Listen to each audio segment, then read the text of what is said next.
Si vous nous rejoignez à l'instant, vous avez fait le meilleur choix, c'est celui de regarder votre chaîne de télévision Info TV et surtout de regarder votre programme Espace Mini dans le cadre de Mardi Entrepreneuriat. Ce matin, nous vous le disons en ouverture, nous parlons de la mentalité entrepreneuriale contre la mentalité de survie. Pourquoi beaucoup entreprennent mais stagnent? Je vais d'abord passer la parole à Ibrahim, à Maxime Julien. Ibrahim, vous nous plantez un tout petit peu le décor. D'accord, merci El Perfecto pour la parole qui me permet de planter le décor. En fait, cette thématique, c'est le nerf de la guerre à l'heure actuelle. La mentalité entrepreneuriale contre la mentalité de survie. Lorsque vous réalisez que 90% des emplois ou des unités économiques qui sont créées au Cameroun sont dans l'informel, vous devez comprendre qu'en réalité, il y a quelque chose qui bug. Quand vous comprenez qu'il y a près de 3,7 millions, selon les données du MINMESA, d'unités économiques qui sont dans l'informel contre seulement 600 000 qui sont dans le formel, vous comprenez qu'il y a un réel problème. Et pourquoi est-ce qu'on a autant de personnes dans l'informel et on a peu de personnes dans le formel? Dans l'informel, en réalité, on dit entreprenez, entreprenez, mais les gens qui entreprennent, ils n'entreprennent pas vraiment, ils survivent.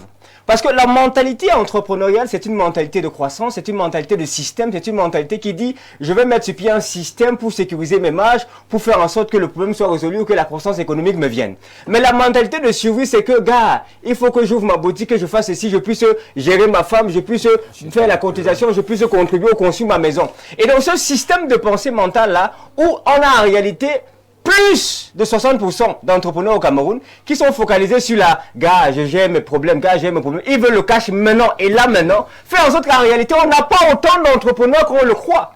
En réalité, on n'a pas autant de mise sur le secteur économique qu'on le croit. Parce que même le MINMESA va vous dire que 97,5% de tous ceux-là, eh ben, ils n'ont pas de numéro de contribuable. Autrement dit, ils ne contribuent pas à faire en sorte qu'on puisse avoir de l'argent pour construire les routes, etc.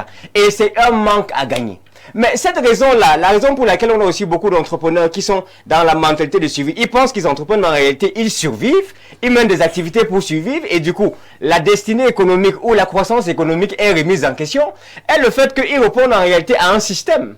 Puisqu'il n'y a pas de boulot, il y a tellement de difficultés, le gars s'est dit, bah, il faut que je lance quelque chose. Et sur le plan social, il se met à lancer quelque chose. Comme je le disais tout à l'heure, Pafa, ici, que 97% des emplois qui sont créés en termes de masse employable, ce sont les gens de l'informel qui les recrutent. Parce que celui qui est dans le formel, il dit il y a des impôts à payer, il recrute le minimum de personnes possible. Je ne veux pas regarder les grandes entreprises qui ont 2,5% au Cameroun. Et donc en réalité, quand tu vas ticker là, ce sont même pas des entreprises camerounaises, ces dividendes ressortent du pays.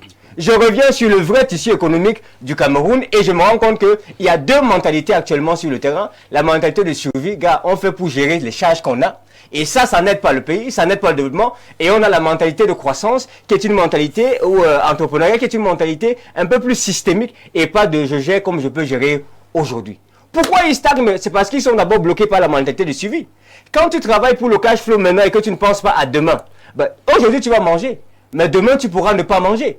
Demain tu ne pourras pas dominer. C'est-à-dire que les entrepreneurs camerounais ne peuvent pas dominer parce qu'ils sont dans l'informel, tout simplement.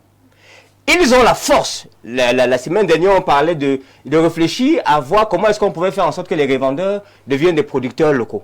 Parce qu'eux, ils connaissaient déjà le terrain. Ils connaissent les produits qui marchent. Ils ont la possibilité de quitter de la mentalité de survie là, pour gérer leur propre projet, aller dans une mentalité entrepreneuriale pour apporter une véritable croissance. Et ça va passer si on commence à déconstruire le positionnement de survie et qu'on commence aussi à checker les causes qui sont à l'origine du fait que la masse des entrepreneurs qu'on a au Cameroun sont dans la survie, ne sont pas véritablement des entrepreneurs. Merci. Voilà. Merci Ibrahim, Maxime Julien. C'est une révélation forte. La masse des entrepreneurs que nous avons au Cameroun ne sont pas des véritables entrepreneurs. Ils sont dans l'entrepreneuriat de survie. Ils survivent. Et Ibrahim a bien expliqué ce qu'il entendait par entrepreneuriat de survie. Alors, moi, je voudrais poser une question à Brice Mandenke également, dans les ONG, dans l'entrepreneuriat, dans l'environnement, pour essayer un peu de comprendre comment sortir progressivement de l'entrepreneuriat de survie pour la mentalité entrepreneuriale. Oui, je veux continuer dans la même philosophie. En fait, l'entrepreneuriat au Cameroun, c'est un échappatoire. Il faut qu'on le sache déjà. Ah bon? Oui, justement parce que les gens ont cette peur du chômage. Et la peur du chômage vient de... Vous allez voir la majorité des entrepreneurs font des métiers dans l'entrepreneuriat qu'ils n'ont pas appris à l'école. Tout à fait. Ça, on néglige, c'est-à-dire ils n'ont pas la formation adaptée. Et quand ils entrent dans ce métier et ça leur réussit, ils deviennent des coachs personnels de la chose ou bien autre chose. Ce qui fait que la déformation de l'apprentissage continue à expirer. Qu'est-ce qu'on fait? Il faut qu'on sache d'abord que l'entrepreneuriat, c'est simple. Dans le marketing, on dit c'est l'offre et la demande. Qu'est-ce que vous proposez au marché? Qu'est-ce que le marché demande? Vous faites la statistique. Si le marché demande la bouteille d'eau, vous n'avez pas besoin forcément de chercher une bouteille d'eau de 2 millilitres ou de 20 millilitres. Il faut comprendre ce que le marché donne et le produire. Pas aller acheter pour le revendre. Ça, c'est du commerce. C'est ce qu'Ibrahim a passé le temps à expliquer ici avec d'autres termes, en disant que lorsqu'on est entrepreneur, on a d'abord à cœur de résoudre un problème. Donc, ce qui N'est-ce fait pas, que... Ibrahim? Oui. Ouais, que moi-même, j'appelle tes cours. C'est très important. Ce qui fait que le citoyen, restons, comme on dit, restons toujours basiques dans l'explication. Ce qui fait que le citoyen camerounais confond littéralement le commerce et l'entrepreneuriat. Parce que l'entrepreneuriat, on ne fait pas d'entrepreneuriat sans investissement sur le long terme. C'est pas possible. C'est des mots truqués. Le commerce, c'est j'achète, Je vends. Et c'est ce qu'on a au Cameroun. Et quand on fait des stats où on dit il y a 87% d'entrepreneurs qui font, c'est faux. En fait, il y a 87% de commerçants qui se retrouvent avec un numéro de commerce en tant que chef d'entreprise, homme d'affaires, PDG. Oh, c'est des abus. Parce que, en fait, si nous revenons sur l'aspect du marché, si on sort tout de suite, vous allez voir le premier magasin qu'on va voir. Prenons un peu les shopping chez les femmes. Elles aiment bien faire les magasins de shopping. La majorité des magasins de shopping, par exemple, coûtent 300 000 le mois, le loyer. Quel est le pourcentage de chance de vendre une robe de 300 000 par mois au Cameroun, niveau de vie?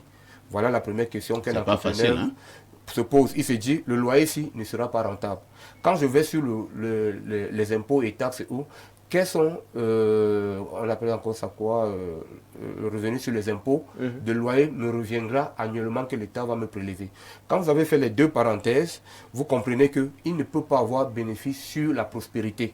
Vous allez avoir 2-3 amis, 2-3 copines qui vont vous encourager, mais le business ne va pas prospérer.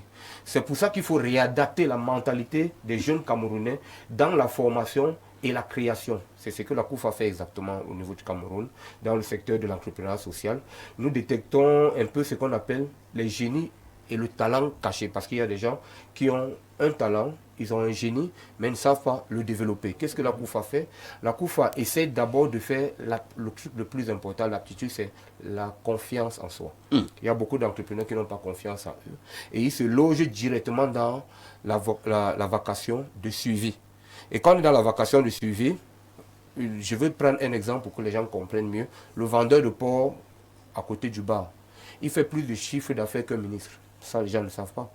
Un vendeur de porc, le porc coûte, disons, 100 000, un porc. Il découpe le porc en 250 morceaux. 250 morceaux. Chiffre, et il vend un porc à 2 porcs par jour. Chiffre d'affaires, il fait 800 000 la journée, un vendeur de porc. Ça, on néglige. Les charges, il paye l'emplacement devant le bar 5 000. Il paye la lumière 5 000, ça fait 10 000 charges. Il ne paye pas d'impôt parce que lui commence à partir de 18 heures. Vous voyez qu'on a un super homme riche, mais lui-même n'est pas conscient. Pourquoi? Parce qu'il n'est pas adapté, il n'est pas formé. Il n'est pas adapté, il n'est pas formé. Qu'est-ce que ça veut dire? Parce que tout ce qu'il va gagner, il va les mettre dans les charges fixes. La mentalité de survie. On se comprend. Donc, il va vouloir construire tout de suite. Il va entrer dans 10 tontines parce que, avec le temps, on va expliquer pourquoi les Camerounais doivent aussi réduire les tontines. Parce que c'est des charges fixes. Donc, entre-temps, quelqu'un te dira que ça développe plutôt les tontines. La tontine de réseau développe. Il faut qu'on se comprenne. C'est ça que les gens ont un peu peur. C'est-à-dire la tontine de réseau, c'est les tontines où des gens cotisent des camions pour lancer quelqu'un. Et on dit, tu rembourses pas les bénéfices que tu as fait. Ça, c'est ce que les Nigérians font. Et ils le font aussi au Cameroun. Parfois, on appelle ça le slave walking. Tu travailles pour moi pour un temps, tu crées des bénéfices. Et à un moment, je te donne le capital pour relancer. Ça, c'est très très bon. Quand un Camerounais et un Nigérian vont en Chine, par exemple, il faut que vous sachiez que le Nigérian ne va pas directement à la boutique. Le Nigérian va voir le syndicat, s'il va acheter du téléphone, il va voir le syndicat des vendeurs de téléphones nigérians, des acheteurs de téléphones. Il veut les téléphones de 100 000, il dépose sa caution de 100 000. Celui qui vient pour acheter les téléphones de 1 milliard dépose sa caution de 1 milliard. Le président du syndicat et son équipe vont négocier auprès du Chinois la fabrication des téléphones de la somme de tout ce qu'il a pris pour les Nigérians qui vont acheter. Et ils achètent ça sur un prix imbattable. Et quand ils reviennent, ils revendent sur un prix identique sur le marché. Contrairement à l'entrepreneur camerounais qui quitte avec 10 millions. Ainsi de suite, ainsi de suite. Merci. Donc, Hein. Assez long. Merci Brice Manding. C'est ça le mardi entrepreneuriat. Hein. C'est une affaire des techniciens avec des exemples précis, comme vous avez eu à prendre là tout à l'heure. On va passer la parole à Parfait Ongene. Parfait Ongene, de manière régulière, le président de la République nous a appelé à entreprendre. Il a même demandé aux jeunes d'oser, de créer. Entre-temps, nous avons donc une difficulté. Mais lorsque nous allons donc créer, nous avons donc notre thème de ce matin, la mentalité entrepreneuriale contre la mentalité de survie. On est certes entrepreneur, mais pour combien de temps? Je voudrais quand même déjà convoquer une nuance qui est très importante. Ce n'est pas parce qu'on dépense de l'argent que c'est mauvais pour une économie. Parce que John Menaik enseigne que pour relancer l'économie, il faut parfois accroître la dépense de consommation. Ça veut dire que celui qui a un business et qui oriente ce business-là, les bénéfices dans la consommation, fait plutôt du bien à l'économie nationale. Oui. Peut-être au niveau financier, c'est à ce niveau-là que lui, il aura des problèmes, mais lui, il aide l'économie nationale. Il faut donc dire que et puis, il faudrait également relever quelque chose ici, c'est que on n'entreprend pas seulement dans le secteur primaire, dans le secteur secondaire. Un entrepreneur, on retrouve les entrepreneurs dans tous les secteurs, que ce soit le secteur primaire, c'est-à-dire le secteur de la création, que dans le secteur des services, qui est le secteur des ventes et tout, ce sont des entrepreneurs. Il n'y a pas d'entrepreneurs uniquement pour la création. Il y a aussi des entrepreneurs pour la vente. Il y a aussi des entrepreneurs même pour le recyclage. L'idée de l'entrepreneuriat... Pour vous, tout cela, ce sont des entrepreneurs. Tous sont des entrepreneurs. Mais chacun est c'est-à-dire, spécialisé... si je m'en vais toujours acheter ma tomate à Obala, oui. Je viens la revendre au marché du Fundi, je suis aussi un entrepreneur. Vous êtes un entrepreneur. Au même titre que celui qui fabrique du chocolat. Vous avez juste des secteurs différents. Lui, il est dans le secteur de la production. Vous êtes dans le secteur de la consommation. C'est ce qu'Ibrahim lui condamne. Hein? Non. L'exemple même encore ici, ça va. Je pense que... Je ne veux pas couper sa parole. Voilà, Vas-y, je pense que... Moi, je respecte la parole. Je pense que, de façon générale, nous allons parler des opérateurs économiques. Les opérateurs économiques, tous entreprennent. Il n'y a pas de restrictions dans l'entrepreneuriat. L'entrepreneuriat, c'est tout ce que vous mettez en place comme mécanisme pour créer de la richesse, pour créer de la valeur ajoutée et pour créer de la valeur ajoutée dans le fonctionnement de l'économie en général. On entreprend donc. Ça veut dire qu'une fois que vous impactez le tissu économique, de quelque manière que ce soit, vous êtes un entrepreneur. Parce que ce que vous faites agit durablement et considérablement dans l'environnement économique et participe à ce qu'on peut appeler à un moment donné le PIB ou le PNB. Parce que quand on parlait du PNB, le produit national brut, on parle même des richesses que les nationaux créent à l'extérieur et qui reviennent impacter sur l'économie nationale. Qu'est-ce que les nationaux peuvent créer à l'extérieur? Ça peut être des richesses liées au commerce, pas forcément à la production, à l'exploitation par exemple des mines et ainsi de suite. Non. Donc je voudrais que nous ayons cette nuance-là et pour davantage dire que on ne peut pas stigmatiser le secteur informel.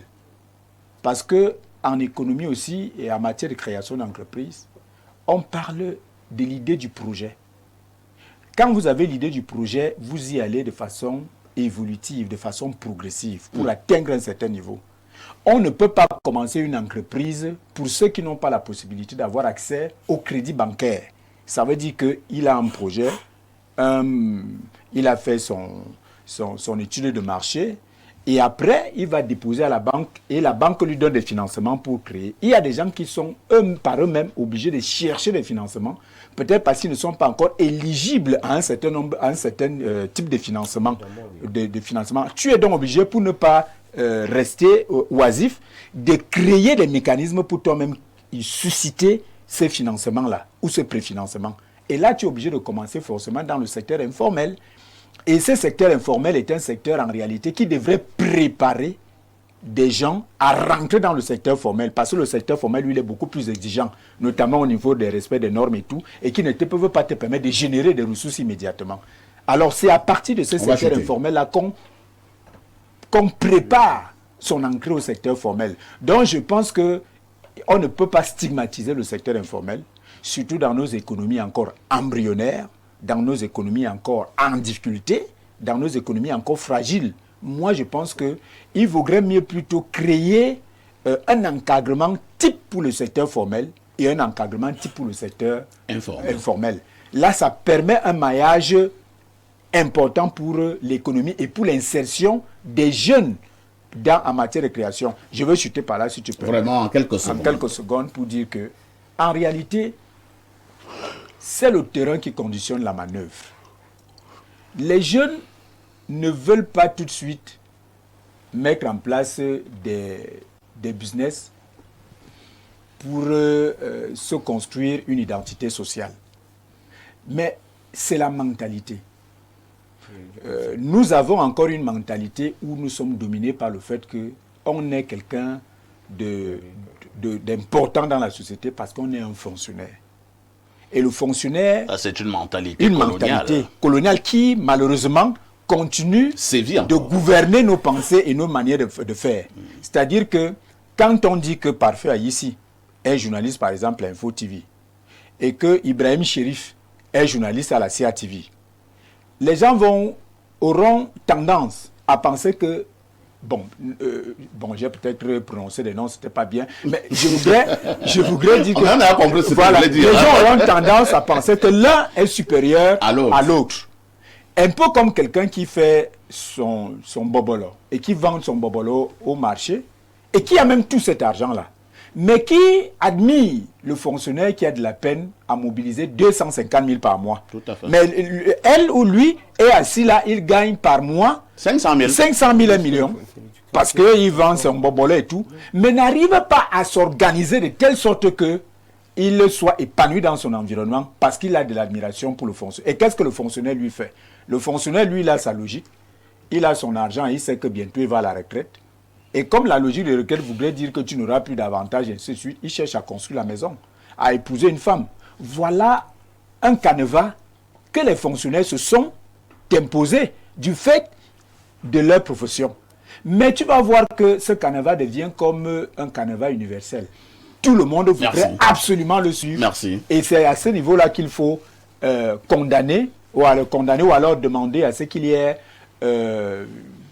une reconstruction de la mentalité d'existence. Voilà. Il y a Ibrahim Maxime Julien qui veut absolument réagir, certainement, pour repréciser 2 ou 3 choses. Exactement, c'est une reprécision parce que je suis en partie d'accord avec ton homonyme, Monsieur Parfait. Tout à fait. Mais il faut préciser une chose. On est dans une dynamique de développement économique du Cameroun. Le fait qu'on vienne au Cameroun, par exemple, c'est pour ça que le thème de mardi dernier, c'était quitter de revendeur à producteur local.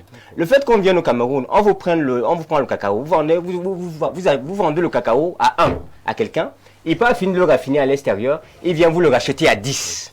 Et après, vous vendez ici au Cameroun, les gens achètent et vous dites que vous nourrissez les gens. Mais en réalité, vous êtes en prison. C'est ce que je veux préciser.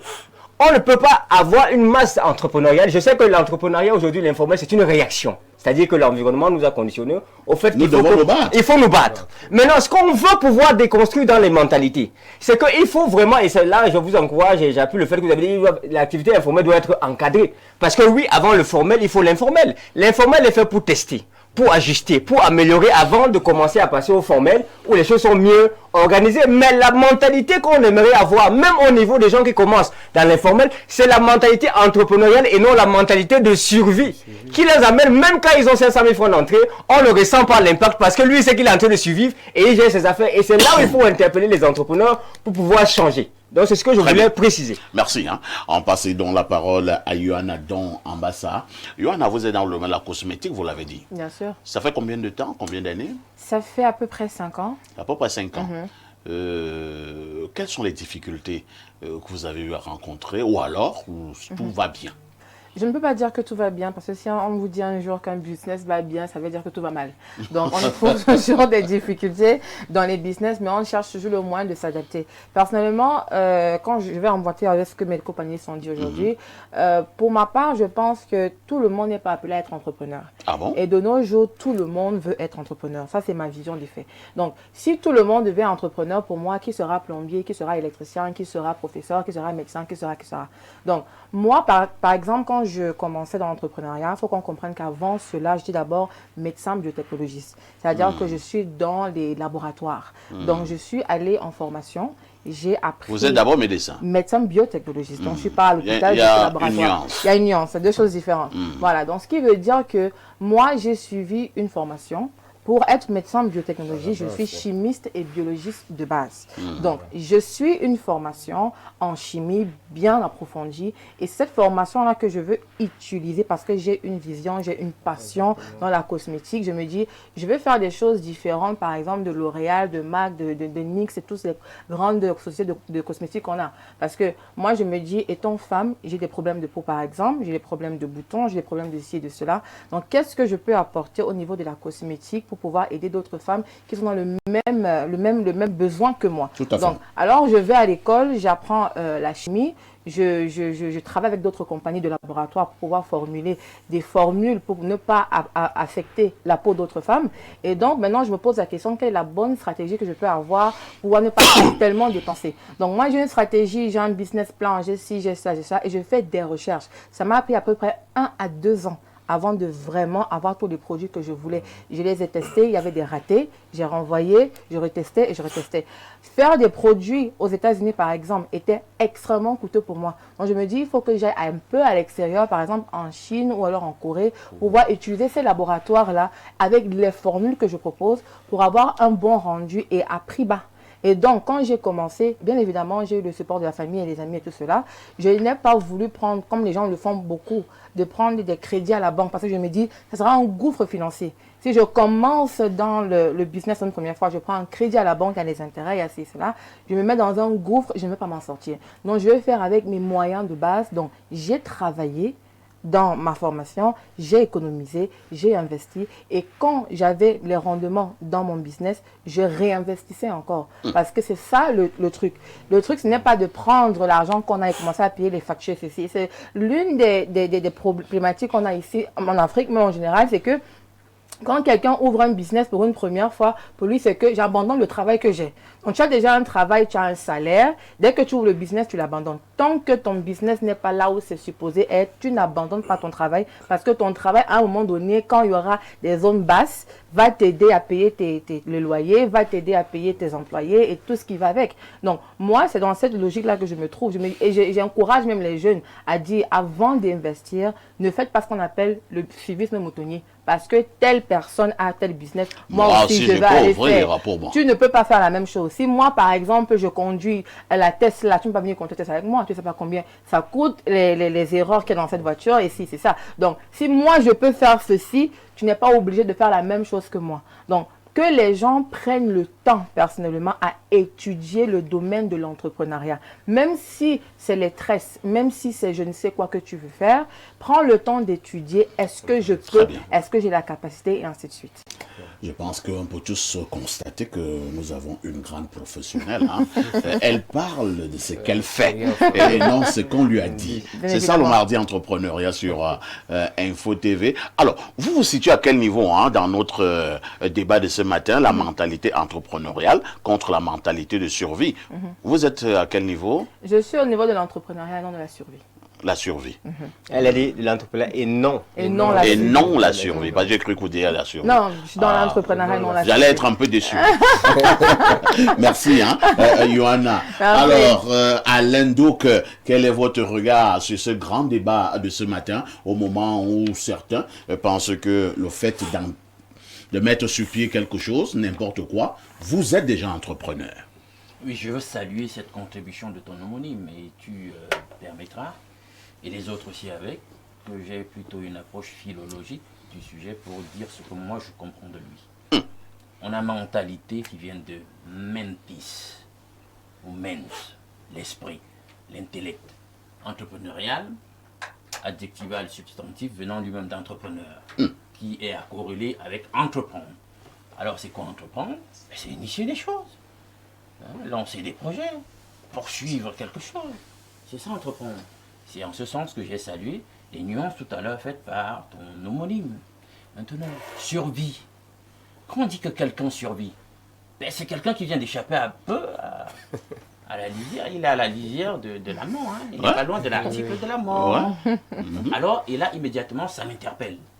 Je ne dois pas accepter de mourir. Je ne dois pas accepter de mourir. C'est quelqu'un qui est là. L'instinct de qui habitait pas l'instinct de Voilà, une réaction. Dans la pyramide, dans la pyramide de Maslow, il se trouve où? Il se trouve où? À la base de la pyramide de Maslow. Alors, est-ce que c'est le bon gars? Non, c'est un animal. C'est Ou pas entreprendre? Non, moi j'ai... c'est bon, l'instinct. Oui. C'est mitigé, hein. Oui mitigé. et non, justement parce que c'est mitigé. Justement, il va initier des choses s'il veut justement s'éloigner de l'article de la mort. Il doit faire des choses. Et si on est donc dans ta démarche qui veut, et la démarche philologique qui veut qu'en réalité entreprendre, ben, c'est essayer des choses. Il va, même dans cette posture, essayer des choses. Peut-être que c'est la raison pour laquelle nous avons quand même 90%, dans une certaine mesure, du tissu productif camerounais qui est absorbé par l'informel. Pourquoi la plupart du temps, les gens sont en mode survie? Parce que déjà, le contexte est très difficile. Il n'est même pas favorable à l'entreprise, et notamment encore dans son caractère et sa dimension formalisée. Donc du coup, on cherche des tours de passe-passe, on ne s'en sort pas. C'est un numéro d'équilibrisme dans lequel on est, et on trouve des moyens. Alors, et là, on ne va pas venir en ce moment-là commencer à les lapider. Pendant que, oui, parce que justement, l'exemple du porc tout à l'heure, mais pour moi, ce gars n'est pas en mode survie. Non, le pauvre, c'est le mode survie. Non, il est en mode survie. Sa mentalité est en mode Toi-même, tu as survie. dit, toi-même, tu as dit se fait qu'il brasse beaucoup d'argent. Oui, mais sauf les qu'il a conditions, conditions d'évolution de son activité démontrent qu'il est dans le... La dynamique Non, suivie, il le n'est problème, pas c'est dans quoi? une Il dimension ne survit pas, mais il a entrepreneuriale. besoin d'un encadrement pour lui donner de rêves. C'est ce qu'on a dit. Ça qu'on parle de la pour ça qu'il a migration du C'est ce secteur qu'on a dit. Non, informel ce n'est vers pas le mot informel. survie. J'ai bien dit mon approche est philologique, c'est-à-dire que je vais accorder de l'importance au mot. Ok. Quelqu'un qui brasse de l'argent à un mot, tu dis comment? Il faut qu'on se comprenne. Donc, là, on peut donc interpeller à ce niveau donc l'ingénierie de l'accompagnement. Je pense que c'est toi qui... Il faut Oui, accompagner ça, les ça, gens les pour dire, stratégies. tu brasses beaucoup d'argent à ce niveau. Est-ce que tu ne sais pas que tu peux passer à autre chose? Tu peux passer à un cran, deux crans au-dessus de ce que tu es en train de faire. Voilà une palette d'activités que tu pourrais associer à ton activité. Voilà comment tu pourrais formaliser, recruter beaucoup plus de monde. Voilà où la démarche en question pourrait t'amener, etc. Voilà comment tu pourrais structurer. C'est ça. Et cette dynamique d'accompagnement relève donc de l'économie politique. Donc, d'une manière ou d'une autre, on peut interpeller donc les responsables de la gouvernance sur la façon de veiller et de penser à accompagner ce type de personnes. Parce que c'est Non, la structure existe, il y a un cadre institutionnel et structurel qui existe, effectivement, mais... bien. Pour sortir parfait, Oui. l'enjeu ici serait donc vraiment, même en situation difficile, qu'on se donne les moyens, individuellement, collectivement, institutionnellement, économie, politiquement, Non, ça pour existe. passer Ça existe. du mode de survie au mode d'entrepreneur, non pas seulement unisectoriel, parce que, comme il fustigeait, nous sommes trop dans la logique des services et du commerce. C'est le tertiaire. Or, tertiaire. pour glaner aussi un certain nombre de devises Pour et créer même des rompre emplois. avec la logique faut de faire dépendance qui extravertit notre économie. On doit créer de la plus-value par ici. Donc il faut structurer l'économie dans le sens de l'industrialiser. Il faut donc de vraies unités de production pour que notre bois, ce ne soit plus les grumes qui sortent, pour que lorsque les meubles reviennent, lorsque le contreplaqué, je ne sais pas moi quel produit semi-fini ou fini, on a souvent du bois, on nous vend ça à des prix vraiment exorbitants. Or, nous aurions pu structurer l'économie, l'industrialiser de telle sorte qu'en réalité, ce soit nous qui vendions de tels produits à l'étranger. C'est de ça qu'il s'agit. Ou que nous consommions nous-mêmes ce que nous avons produit, au lieu d'aller chercher ça à l'étranger. Nous repartons au niveau de notre messagerie. Hein. Bonjour parfait et à tout le panel, s'il vous plaît. Besoin du numéro de Monsieur Onguene. Merci. Appelez-moi après l'émission. Hein. J'espère que c'est pour une noble cause. Bonjour perfecto. Le monsieur Branla... Non, je ne peux pas lire. Il faut vous adresser de manière polie à mes invités. Bonjour, moi je m'appelle Dimitri, je vous suis depuis Yaoundé Cansonel.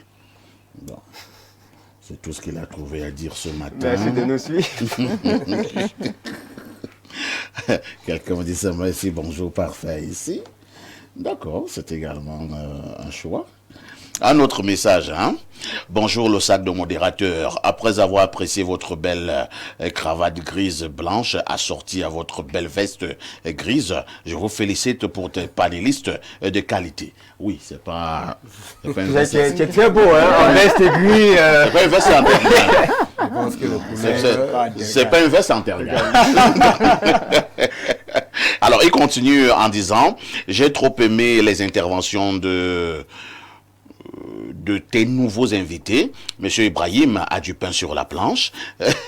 Bref, j'apprends beaucoup à travers cette émission de mardi entrepreneuriat. Je serai bientôt entrepreneur. Allez de l'avant. Merci bien. C'est Abdoulaye Dongwaïkele qui envoie ce message. C'est l'un de nos objectifs. Si au finish, on peut susciter des vocations. Si au finish, on peut avoir de plus en plus de vrais entrepreneurs. On aura gagné... Mais beaucoup plus orienté dans le secteur de la transformation. Voilà. Pas forcément dans les services. Un autre message ce matin. Bonjour, mon grand frère parfait, le Ibrahim Traoré de la modération. Grand frère, pour ma part, il n'y a aucun entrepreneur au Cameroun. Il n'y a que des commerçants. Bonne émission à vous et un bonjour particulier à Ibrahim. Je les mets à distance au lycée technique de Boaloa. C'est Sandrine Gwanvele-Yisse. Tu as fait le lycée des Bolova? Non, je n'y étais pas. Elle me met à distance. Elle me dit qu'elle me voyait à distance. Peut-être elle te voyait à distance. Hein. Il faut dire que Sandrine, elle est du côté des États-Unis. Hein. Sandrine Ngwan, ici, le thème de ce jour est très intéressant. Puis-je avoir le numéro de monsieur, du panéliste en veste blanche? Je pense qu'il veut parler de Brissam. Alors, c'est Stéphane Etémé qui envoie ce message. Un autre message ce matin. Trop de messages. Hein? Bon, qui aura la chance d'être lu. Je pique donc celui-ci. Alors, quelques petits soucis. Et je tombe sur le plus 33. Voilà. Mais c'est un message qui n'a rien à voir avec la problématique. Hein. Je vous amène au plus 49. C'est un message de l'Allemagne. Voici ce que le téléspectateur dit. Bonjour El Perfecto et à ton plateau. Monsieur Parfait, ici, tu sais que je ne réagis pas beaucoup les lundis et jeudis, car je ne suis ni politique ni spirituel. C'est pourquoi je dois me rattraper les autres jours avec de petites dissertations. Ouais, tu es en train de me flatter. Parce que vraiment, tu as envoyé une Bible. Voici la différence entre la mentalité de survie et la mentalité entrepreneuriale en se référant au Cameroun. Il dit 1. La mentalité de survie, très répandue, avait pour objectif principal manger aujourd'hui, payer le loyer, tenir jusqu'à demain, caractérisée par une vision à court terme, activité souvent informelle, peu ou pas de planification, prise de décision dictée par l'urgence. 2. La mentalité entrepreneuriale avec pour objectif principal construire quelque chose de durable et scalable, caractérisé par une vision, moyen, long terme, planification, même simple, calcul des coûts, marge, croissance, acceptation du risque calculé, réinvestissement des bénéfices, apprentissage continu. Merci pour la lecture de ma petite dissertation. C'est Kenzo du côté de Paris depuis Brême. Et très bien dit. Merci Kenzo, c'était intéressant. Un autre message ce matin, que dit ce téléspectateur. Alors, j'aimerais souligner le fait que l'Afrique est le fer de lance de la révolution mondiale. C'est bien beau de le dire, hein, mais ça dit, tu es couché là, tu dis ça, et après tu continues à jouer au ludo. Tant qu'on restera dans cette mentalité aussi, parce que c'est aussi une mentalité, on ne sera jamais fer de lance. De souvenirs entrepreneurial, je sais pas comment on va le C'est resté dans l'esprit. C'est comme un décret. Tu décrètes étant couché.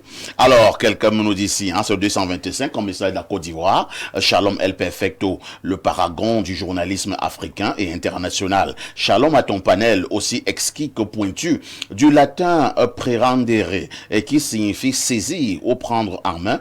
Le lexème entrepreneur désigne une personne qui apporte des réponses ou solutions concrètes à des problématiques sociétales, tout en générant en contrepartie un chiffre d'affaires. Pour le véritable entrepreneur, le chiffre d'affaires n'est pas le but, mais le moyen. Le bien-être de l'humain, lui-même y compris, étant au centre de sa préoccupation, la dimension anthropologique distingue l'entrepreneur des autres. N'est donc pas entrepreneur qui veut, mais qui peut. Son stimuli, c'est la passion, et cette passion lui infuse de la résilience face au vent contraire. C'est l'afro-optimiste, JJ Guy d'Abidjan, qui envoie cette contribution.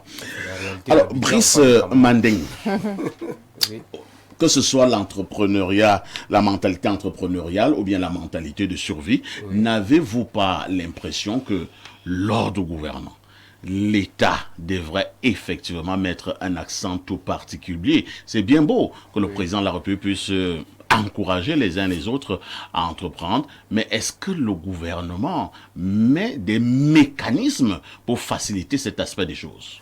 Moi, je pense qu'il y a assez de stratèges au niveau du Cameroun pour mettre des programmes entrepreneuriaux. Sauf que, comme on dit souvent, les choses ne suivent pas à bon temps voulu.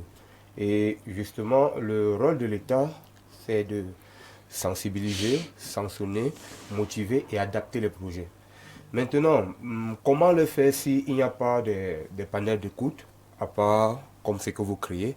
Imaginez si tous les jours, il y a des panels d'écoute, il y a des palettes de transformation de mentalité. Parce que je pense, je veux sortir un peu du sujet.